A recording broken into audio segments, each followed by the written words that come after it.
Selamat siang teman-teman sekalian. Kita akan membicarakan tentang AHY yang nasibnya tidak jelas apakah dia akan jadi cawapres. Karena sampai hari ini tidak pernah ada deklarasi AHY sebagai cawapres Anies Baswedan gitu kan. Sampai-sampai Syarif Hasan menagih janji kapan ini deklarasi gitu kan. Kami ini partai besar gitu kan, kata Syarif Hasan gitu kan. Jadi di pemberitaan banyak yang menyatakan bahwa Surya Paloh agak enggan untuk memilih AHY jadi cawapres. Alasannya ya mungkin politik elektoral gitu kan. Juga bukan hanya soal populis saja, tapi butuh orang yang calon yang punya duit gitu kan. Ya. Jadi Anies ya mengalami dilema juga. Anies ya mungkin setuju gitu kan dengan AHY gitu kan. Persoalan yang belakangan ya ditunggu nanti saja gitu kan. Tapi mungkin Surya Paloh memiliki pemikiran yang harus rapih gitu kan. Pendamping Anies harus orang yang memiliki elektoral. Misalnya yang dibutuhkan dia bisa mempengaruhi, bisa punya suara misalnya di Jawa Timur gitu kan. Atau dia memiliki duit, karena dalam kampanye itu kan membutuhkan uang gitu kan, butuh akomodasi gitu kan. Nah di sini ini sangat berat gitu kan. PKS sudah tidak menawarkan cawapresnya lagi karena ya sepertinya AHY ini yang digadang untuk jadi cawapres Anies gitu kan ya. Semakin tidak jelas saja ini koalisi, kemungkinan akan bubar atau kemungkinan akan awalnya menyenangkan tapi akan menjadi kawin faksa gitu kan. Bertarung untuk kalah itu adalah sesuatu yang akan melemahkan mental gitu kan. Kita bertarung untuk kalah gitu kan.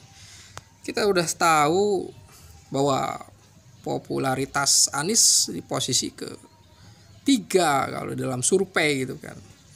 Ya banyak orang yang mungkin berpikir mendukung Anies yang akan kalah, ini kan sesuatu yang tidak membuat semangat gitu kan. Kita bertarung tapi untuk kalah gitu kan. Ya karena survei itu menjadi suatu indikator juga gitu kan. Juga tentang kejelasan koalisi ini juga menjadi indikator juga. Kan tidak jelas gitu kan.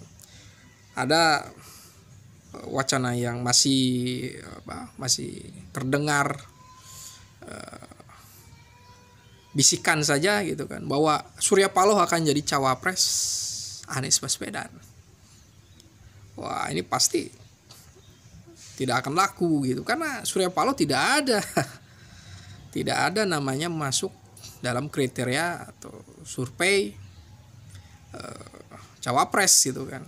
Yang ada adalah Ridwan Kamil, Erik, Khofifah, Yeni mungkin ya.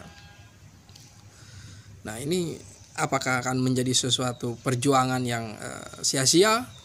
Tetapi ketika itu sudah menjadi suatu pilihan Anies bersama AHY, maka setiap asumsi tentang kalah itu ya harus disimpan dulu. Mereka harus berjuang saja gitu kan.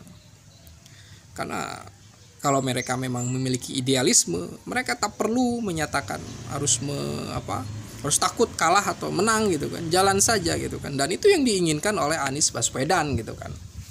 Ya Anies Baswedan siap bertarung, siap kalah gitu kan ya.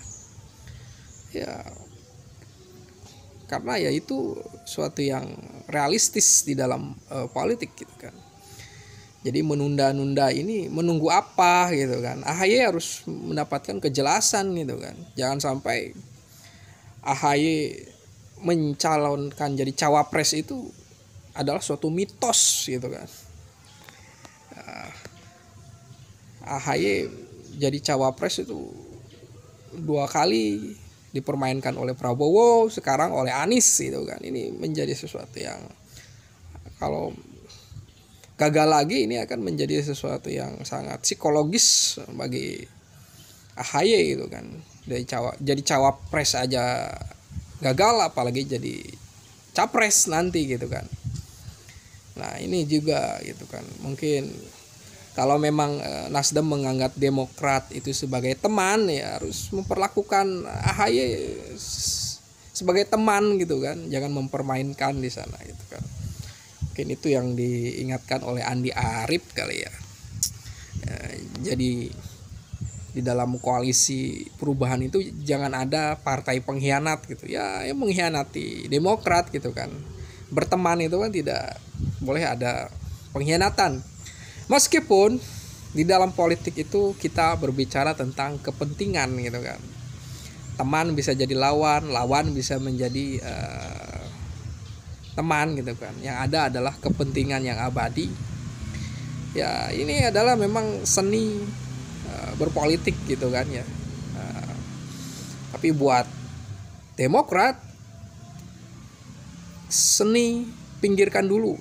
Kita butuh hitam putih gitu kan. Apakah AHY sudah siap dideklarasikan oleh Anies? Hitam putih AHY.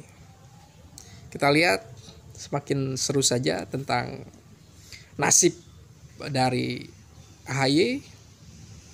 Apakah dia gagal sebagaimana dulu gagal mendampingi Prabowo? Terima kasih.